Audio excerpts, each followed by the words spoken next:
Hello and welcome to the Friday Fresh podcast. I'm your host, Nali Wafula, and today my guest is Trish Kinoti. She's a gender specialist who specializes in masculinities. She holds a BA in Women's Studies, Psychology and Sexual Diversity from the University of Toronto and also an MA in Masculinities from the University of Cape Town. So today she's coming to help me kind of unpack and discuss what's been happening in the recent protests, and we're going to talk about the mental health aspect of the protests. So Patricia, welcome to the show. Thank you. Zups. So basically the theme of this podcast today is no longer at ease, because that's where we are as a country. Absolutely. We are no longer at ease. So I just wanted you to kind of like give us a psychological view of what the current mood is in Nairobi and the country in general. Okay.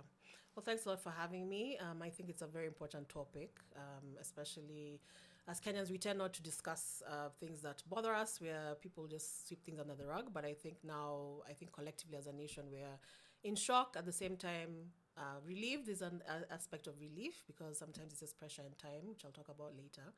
But I think also because it's the Gen Z and the young people who are really at the forefront of this, I think that's really inspiring, but also terrifying, I would imagine, as a parent, and then also just for us as a nation to be like, whoa, okay, so the young people are really driving this, and then to see the natural consequence of what happens when things explode.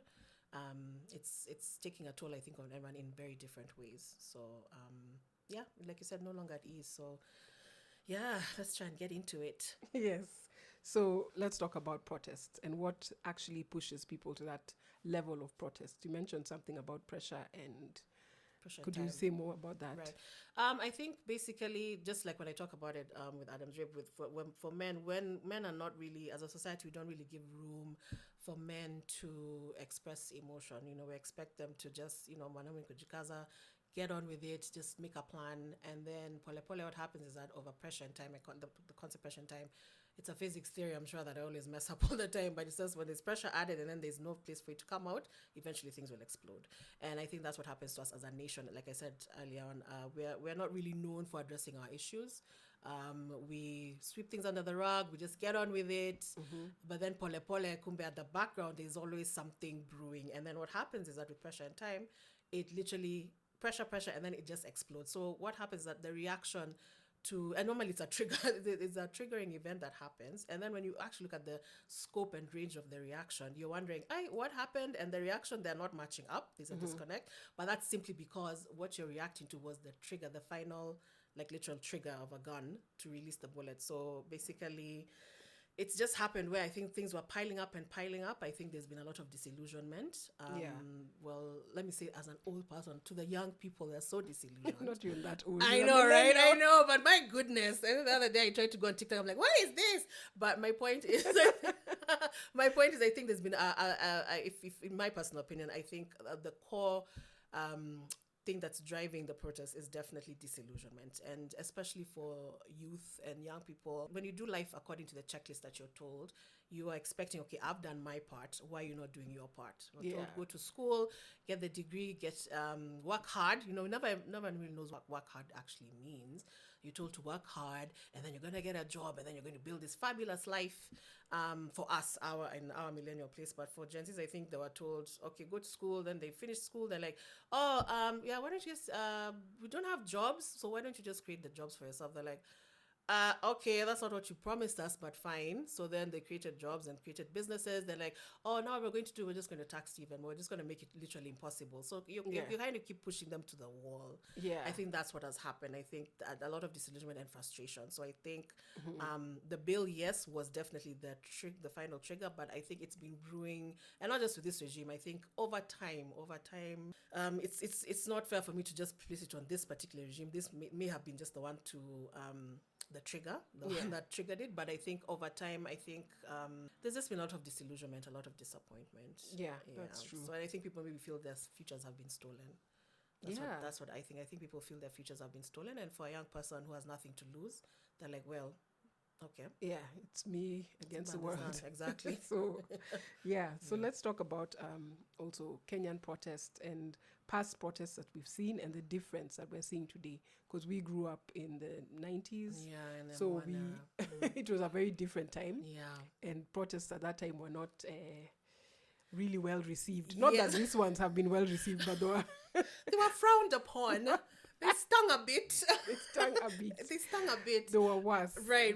Well, Generally. okay. Coming from us millennials, I know. Okay, I'll talk about, for example, we're seeing our parents. So we grew up in an interesting regime, and so for us, I think it's only later we realize how much propaganda we actually lived under. Yes, and this was the Moi regime. Yeah, Let's- Fimbo, for those people who are confused. exactly. It was the Moi regime. Yeah, so clock our ages, but we look good.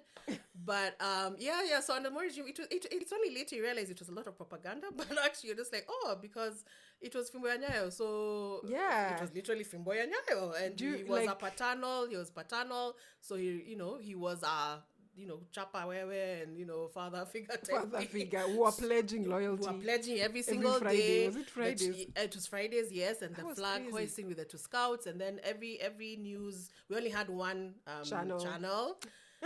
Yeah. There's no welcome to my channel. Negative, nothing. Welcome to a channel. Talk the way you want. Negative, no.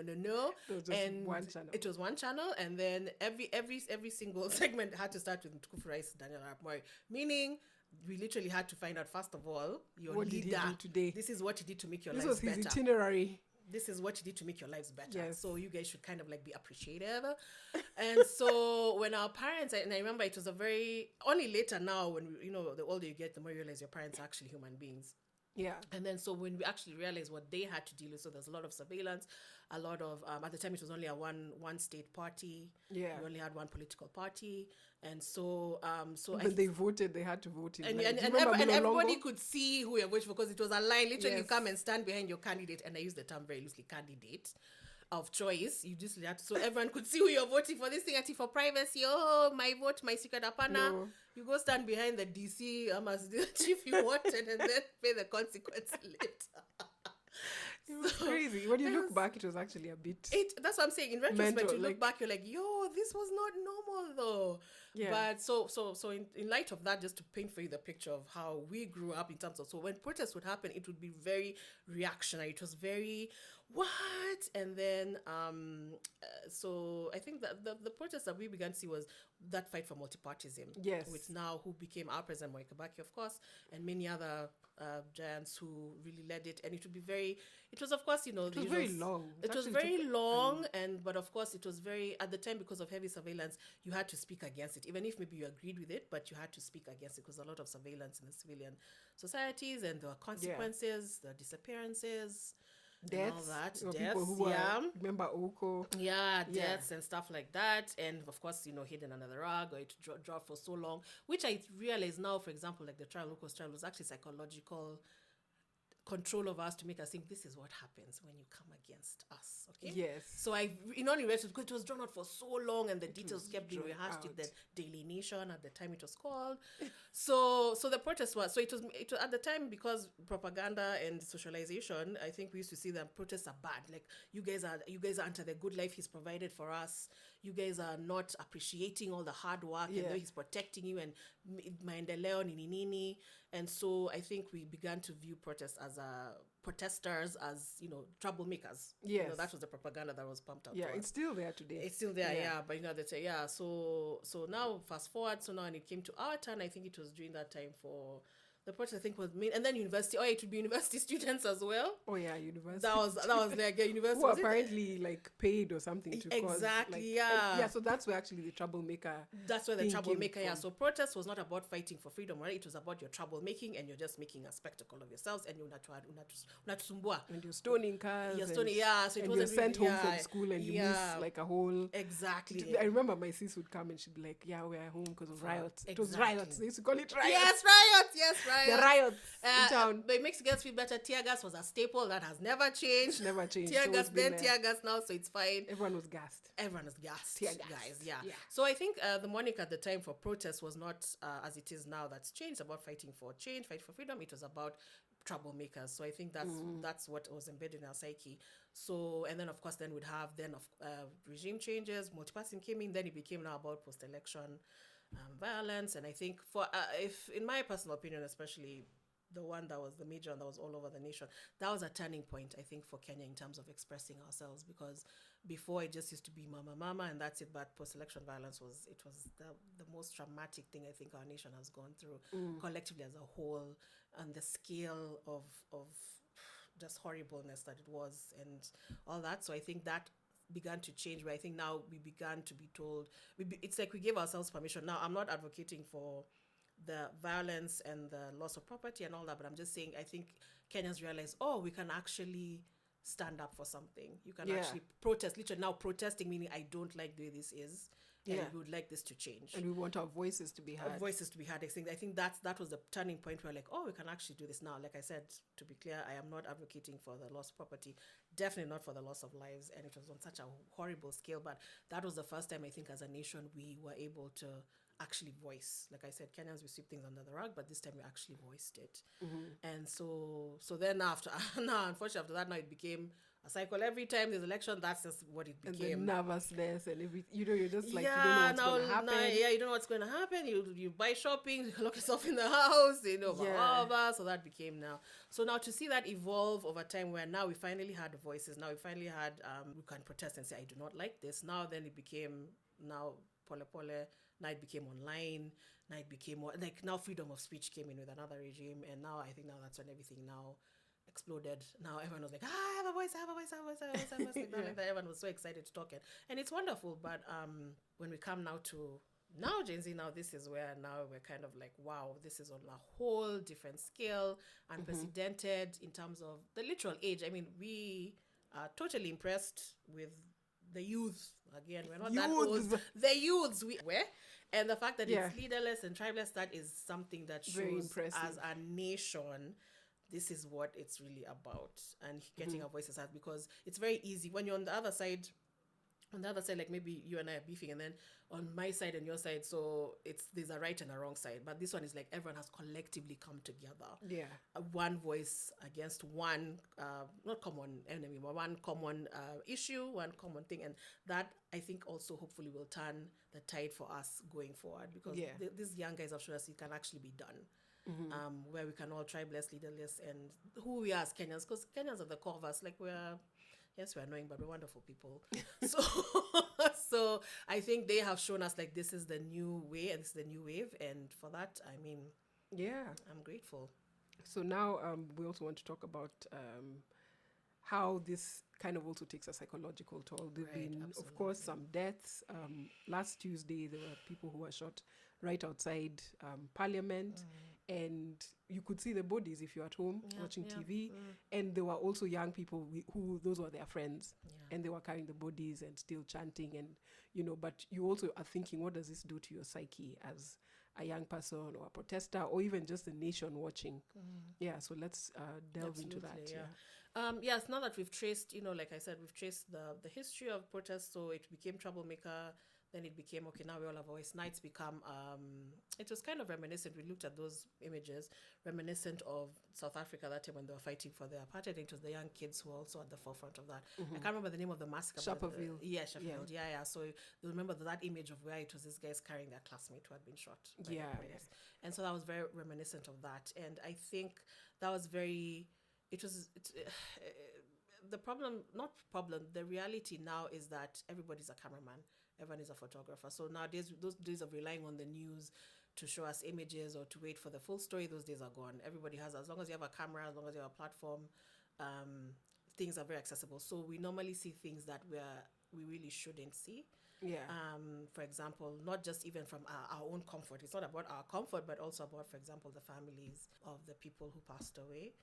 And were murdered, really, but so those kind of things so now information and images, and I see even sometimes and they're sent out on WhatsApp, and then shared widely, and then sometimes the caption is not even correct. A lot of misinformation. The problem is that when we have access to disseminating information, we also need not a filter. I sound like a fuddy daddy saying a filter, but in terms of just like discretion, I think is the word I should use. So I remember even during Westgate, it was fresh images and stuff like that. And so the the problem with that is just we have access to so much that it actually does a lot of damage to us. And for example, like you said on WhatsApp, so you open WhatsApp and that's the first thing you see, or on telly or on YouTube or whatever, live stream, live stream is the one. Yeah. And so you have to understand it's very clear for people to understand. It's very jarring. So even at that time, you may see it. And then another thing, we become desensitized. Yeah. Through our TV programs, through the video games and stuff like that. So human life has become... It's just become very disposable. Yeah, exactly. Yeah. Thank you. Very disposable. We don't really count the cost. That's what I'm saying. By the time you're going there to beam that body, you're not seeing that someone actually belongs to somebody else. Yeah. And then now, because it's young guys, you're like, that could have been my sister. Yeah. That could there have was the policeman who went and was like, oh, this is my brother, and I don't know how he's doing, because he said he wants to quit the force. Of course, and all reason. that stuff. Yeah. So you see now, so I think you have to understand. It's very intense. And also, like, it's not just here, just literally the whole world. Like, nowadays, everything happens in real time. Your killer will sit in the sky and live stream how he's going to go and kill you. Yeah. Or there's a time, I remember there's one time I inadvertently watched this guy going to, I think was it sometime he went to a mosque to kill people in another country sometime, and I didn't realize until halfway. I was like, oh, I think I'm watching a live stream of... Do you know what I mean? And so that's the problem. And then it becomes very jarring to the point where you become desensitized. Yeah. And we have to be so careful not to get there, because when you become desensitized, you lack empathy. You lack respect for human life. You lack to understand the gravity of what it is that's actually going on. Yeah. They become now numbers. They become numbers or images on a T-shirt. Yeah. As opposed to, what does this mean when human life is lost like this, in the manner that it's lost in? Like you said very well, those are people's friends. Yeah. We were just going to go protest. We've not done this before, and then my friend didn't come back. So, and then us watching it, whether it's from the comfort of our own homes, or we're actually there in the streets, whether it's guys in the diaspora, there's so many other factors as well, because they're thinking, are my people okay back home? Yeah. And then on another scale, you're watching your country, very familiar. When you're watching CNN, you're like, that's just another place. But you're seeing a familiar structure, a familiar street, kind of like what happened during bomb blast. I remember the first time doing bomb blast in 90 whatever. And you're on CNN and you're seeing, but that's Fungama House over there. And you're like, it does something to you. Yeah, again, because we're also not a nation that's known for that. Exactly. We're that, on top of all that, we're not like, quote unquote, like this. And so you have to understand the psychological toll it would take on you. And so you have to take those factors into account when you're consuming information. So I'll actually encourage people, just be a bit more gentle with yourself in terms of what you allow. Know your limits, know what you can take and what you can't take. Just because it's been shared, that doesn't mean you have to share it. Doesn't mean you have to watch it yourself. Yeah. I'm glad these days I've seen that viewer discretion thing before, like you click on something. Yeah, that's on Twitter good as well. But also for yourselves, guys, like maybe don't be so quick to sambaza stress, as I like to call it. Sambaza stress. Just because it's come to your phone, now you share all contacts, all no. Yeah. When you consume, I think now we're savvy enough to know the trajectory of a live streaming that might turn like this. I think we're go left. Go left. So kind of like just also temper within yourself what you can and cannot handle. Just because it's available does not mean you have to consume it. Yeah. Just because it's available, that does not mean that you have to pass it along. Like I said, think about the person who passed. Even I can't see his, what happened. It was terrible. Also, I think also we also need to, in our rush to tell the story, we forget that these are actually human beings, and you are a human being, and we're all human beings. And so, and also, like I said, to see familiar, like for example, so Parliament burning, we're like, come again. Yeah. And I think that collectively shocked us all, like, wow, okay. It kind of felt like that Jan 6 in America. Yeah. Yes, I know it's pronounced America before you start flooding Nali. That's when they went to the capital. Yeah, it was very menacing. We're like, oh, okay, fine. So it's very, it's jarring. It's a bit confusing. And then I also wanted to talk about how there's a high, when you're going for these events, when you're watching them, there's like, you're like, let's do, absolutely, Ruto must go. We're shouting reject. I went for the Tuesday one, and it was so like charged. Yeah, it was charged. I'm supposed to be covering, but you're finding yourself dancing and also running. And also running, so you have to remind yourself where I'm not here. Focus, to yes, focus. yes. But there's a high that Right. comes with like the protest and everything that goes with it. You're with a big group of people. They're all excited, high on adrenaline. You're there with one cause. You're united. Yes, right. it feels really good. Absolutely. But what happens after? Yeah. Much like what you're describing, definitely, obviously, is a lot of adrenaline. Like I said, you collectively, like we feed the emotions of we feed off the emotions of each other, and also there's a group think. There are things you do in a crowd that you would not do by yourself individually, and I think that goes back to those days of hunter and gatherer society where you had to come together to be cohesive of one mind to achieve a particular goal, and so that's what happens now, even in a group. However, now, you will go home, everyone will go home. Like I said, some will take people to the mortuary, some will, so you will crash. So I think the thing to look out for right now is, like I said, to be very aware of yourself in terms of look out for you literally crash. Like even after euphoric, even after a wonderful experience at a concert, usually what happens, you come off the high so hard because your body was very primed and you are united in one cause, one way. And so it's very likely that people are going to suffer depression. Definitely post-traumatic stress, kabisa, that one is a guarantee. Yeah. And I see a lot of psychological organizations offering counseling, which I really encourage everybody to take advantage of. There's so many people who've popped up, even during the protest site. So guys who are saying you can call in if you've seen something traumatic. Yes. And stuff like that. So definitely depression, anxiety for sure. Anything that happens after a traumatic event, even if you've been mugged or something, or you're in an accident, it's people being abducted, if your family member is abducted, you don't know where they are. Exactly, don't know where they are. And then, of course, in the absence of information, you are fueled by so much. And then also, to be fair, there's a lot of disinformation. That's another thing. Yeah. A lot. So I think also be very present and aware of the kind of information that you're consuming. It's very easy, especially right now when you're very hopped up, very stressed, and then you go, and then there's a lot of energy because you're feeling this is our time. And so people, and then don't forget, not everyone has the same agenda as you. There are people who are just out there to just cause mayhem.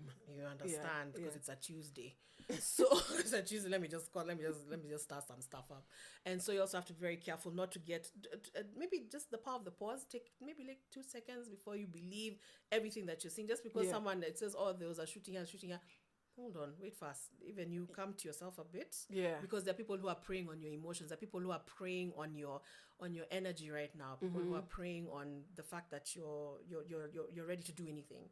And so also that was the mood like right after Parliament when there was that call for like now it's State House. And I was like, no, let's and it was so strange. And you see, and those are the things now that push you over to not being taken seriously. Yeah. You see, now that crosses over into another territory that had nothing to do the way you guys were in the first place. I'm sorry. It had to be. No, I mean, also in terms of like, we don't need more. If we didn't see death, if you don't see death, that one even now, that's the one that you guarantee. It's apparently like protected. It is. Law, and even says there over there, if you bother to pass by that car, if you bother to read that car signboard, it says that Vizuri Sana. So, and that's in any nation. Even if an American woke up tomorrow and decide to storm, they will just be sniped on sight. Yeah. Their White House. So that's what I'm saying. Be very careful of people who are preying on your reactionary state right now. And Kenneth, we tend to do that a lot. We focus on one thing, and then we move on, we react, and then 3 days later, shining your So today it's Charlie YouTube. Do you understand? And the other one, I didn't even know there's another daughter. What's that? I have no idea. There's another daughter who's been awarded a position, and people have woken up and they're like, You see what I'm saying? So and that can lead to burnout. So look for depression, anxiety, post-traumatic stress disorder. Definitely burnout. Burnout is basically where you're like, you know what, I give up. Like, because you're so primed and so high, and you're reacting to everything, and then inevitably, because you forget there's some things that will take time, guys. Whether you like it or not, there are things that have to follow a particular legal thing, procedure, and that takes forever. Or so what happens with burnout is that you're high, and then you crash, and then you're like, it doesn't even matter anymore.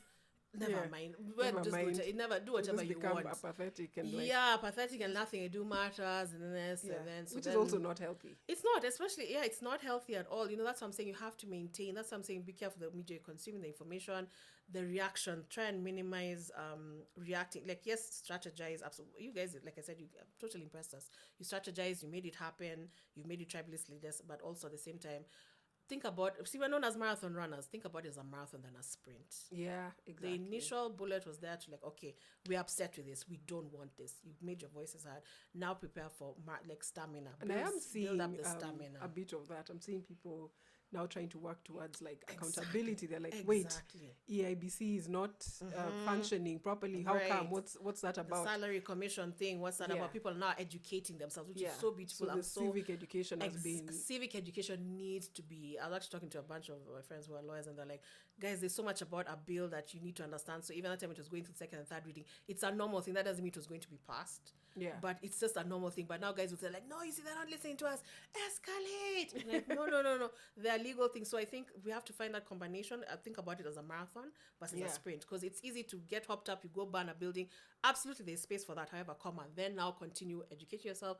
And marathon, it's a marathon. Change happens in a marathon. Yeah. Marathon pace versus a sprint pace. So the two can equally live together, please. Sprint is that one that captures the attention.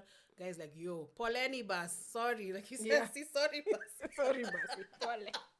That's Pole. And then at the same time, you have to like, however, we're also going to hold you accountable. Get rid of this office. Get rid of that office. It's just Yes. like, okay. So I think the way to do that psychologically, like I said, so prepare for depression, anxiety, burnout, and then also prepare for the long slow burn, so that can actually achieve actions. Because what we want is institutional changes in it, Yeah.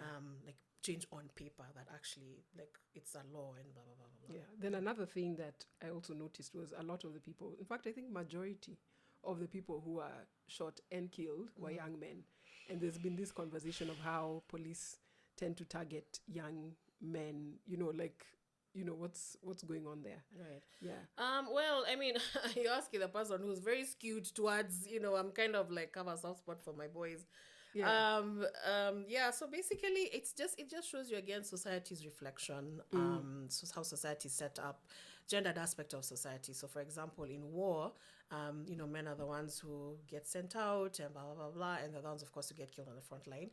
Men's bodies and women's bodies are regarded and treated very differently by governments and institutions. So for example, with women, it's more about control over reproduction and advancement in society, whereas with men, it's about putting them on the front line and basically just putting men put their bodies in harm's way, whether it's in the day to day. Men are the ones who do the most heaviest labor.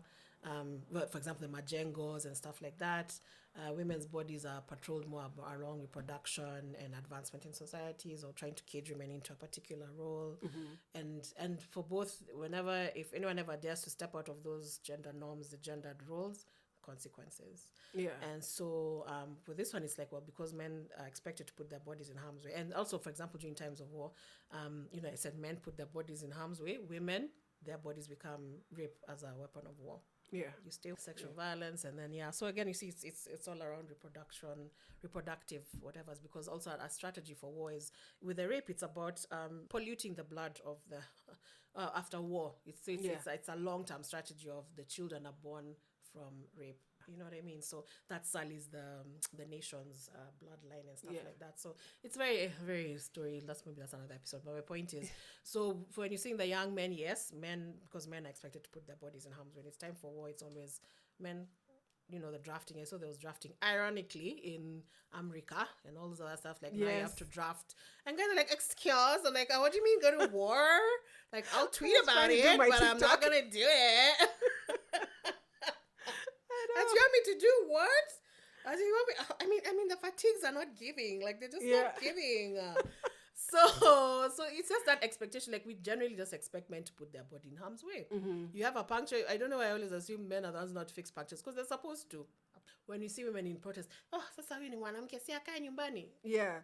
I was scared, to be honest, and this is me being very transparent. Please. I was really scared for the pictures of women I'd see who are pregnant. Exactly. It was stressing me out. I was stressing the young girls, because I was like, well, a group of guys could just grab you and just... Yeah, they were still being picked and thrown into the... No, I'm saying in terms of, in the corner being violated and, so... Yeah, especially when, like, the point where it changed, there was a point where the goons came in. Exactly. So, now, so it changed the vibe of the whole thing. Yeah, so basically, to summarize, it's just we expect men to put their bodies in harm's way. Yeah, but what is it about Kenya where it's like that's a target? Remember the Kianja Koma brothers? Right. it's just weird. Like there's this kind of silent war between police and men between probably I'd say 17 and 27. Let's say. I think it's basically just about it's men to men, right? Because even the men who are doing the shooting, the people who are doing the shooting are men. Yeah. So it's kind of like if you're going to nature, it's about Dominance? old Dume fighting the new Dume for control. So when the old lion cannot fertilize anymore, his authority is always challenged by the younger lions. Yeah, the younger lions. And then when he cannot, when he fights, and then as his age goes down, he can't fertilize the what is a group of lions? Whatever. The pride. Thank you. You just say flock. Again. You say flock. Guys, I have a master's. I promise. But Okay, anyway, pride. so basically, so you see, it's men on men. So it's, and then also men have this thing. They wanapimana. That's just how it goes. That's how it goes. So one part is working for. We have more power, more manpower, literal power, the guns and everything. and then we have state behind us. So we are on the social chain. We are higher on the ranking chain. You guys are just youths. All you have are your 2 stones. And so it just becomes a balancing field. So now it's either me or you. Yeah. In the world of men, it's either you or me. So like you're saying, there's a war against young men. It's just about, well, who's winning that domination. Not when I say game, I don't mean game, but the way society is set up and psychologically we're set up, that's society. So the young cubs come, they challenge the older ones, and then they're kicked out. That's why you see it's very dangerous when you meet like a lone lion in nature. Yeah. By himself or a bull or whatever it is. It's just a bit of a mess, yeah. Yeah. So I think that's to answer the most simplistic way. Of course, there's so many other Factors, state authority coming against rebellion, state authority coming against future. Yeah. Because also young feel men like are it's that threatening. part. Yeah, young men are threatening. part. Young men are threatening. Not at they're threatening, but threatening to a state that wants Usurp control. them. Exactly, yeah. So you always have to eliminate that. Like I said, men on a man all the time. It's all upsetting authority and fear. And fear as well. Intimidation, of course. So how do we now start taking stock or start the healing process during, because it's still, like you said, a marathon. Very much. Yeah, it's a marathon. Yeah. And even after, because we are not sure how it's going to look next year or in the next 3 years. Right. Yeah, because we are no longer at ease. No longer at ease. Yes. I think I would definitely say, like I said, definitely put things into, like I said, be very careful about the information you consume. Think about power of the pause. I call it the power of the pause. Before you share something, before you yourself view something, I think your media have enough to know that this has a particular agenda. Interrogate the person who's bringing the information, because I feel there's a lot of stuff. I think even after the protest, there's a lot of stuff out there that was very reactionary that actually was not based in fact. It was just. The funniest for me was one. I wouldn't name her, but she's a quote-unquote activist who's based in the States. And she actually wrote a tweet about, like, let's storm State House. If we die, we die. And people were like, wait a minute. You come. Yeah. Wait for your KQ flights. What are you saying? And you're not even here. Why are you even eating that tear gas with us? And later on she deleted the tweets when people started like talking about it and kind of pointing out how kind of hypocritical it was. So there's that, like, kind of understanding the agenda. Yes. Or even, people just get excited and are posting anything, but are not really thinking about the words they're posting. Exactly, yeah. So definitely, like I said, look out for, please, if you feel depressed, anxious, burnt out, disillusioned, please know that's very, very normal. It doesn't mean you've done anything wrong. It doesn't mean you should stop. Think about it as a marathon. Even if the protests, like the actual physical protests, for example, you see like now guys are so disillusioned about what happened. Was it like 2 days ago when it was clear that this was not the Gen Z that had done it the previous week? This has now become something else. So guys can be like, what's the point? And blah, blah, blah. And then also remember the guys who've lost their loved ones, people who lost their properties, there are people who are just ransacked again because it was Tuesday. So there's going to be a lot of it's not going to end, even if the protests end tomorrow or if they continue. There's still that there's just going to be after effects. So look, even 3 months from now, something can manifest in you that you would have no idea it's because of what you've experienced, what you've witnessed. So I'll definitely say just check in with yourself. If you're a person of faith, lean heavily on whatever faith, not as a spiritual bypassing, you're not bypassing it, but just as a place, because you're going to need like a foundation to lean on, because you're going to be rocked. Right now you're okay, right now you're still on the high, But I promise you, maybe in like a month from now, you're going to be rocked in things in you that will be triggered. You will probably have trouble sleeping and eating. And that's what I'm saying. Please take advantage. Like, so many people have come out to give their psychological support. Like I'm saying, actual physical counselors, whether it's online. There's, of course, even online communities. There's physical, the people who are offering services. Please take advantage of those things. And also, please, I'll be very clear, your friend is not your therapist. Your friend is not your friend is your friend, yes, and they'll be there to listen to you, but also they also have their stuff. So I think the best way is, yes, lean on your community of friends, and especially you young guys, where it's, if anything, that's where you guys got that power, and therefore that means when something happens to destabilize that, it can actually make you guys crash. Yeah. So I would definitely say, yes, your friends are deep and they're listening to you. There's a friend you can call to vent, and vice versa. However, your friend is not your therapist, your friend is not a counselor. So I would also say collectively, I would definitely say get together in groups and actually get like a counselor to come and talk to you guys. Do your own research and also understand yourself, because what works for me might not work for you. How it manifests in me might manifest differently in somebody else. But please take advantage. As in, Kenyans have really, we know we've come together. I saw people had given blood.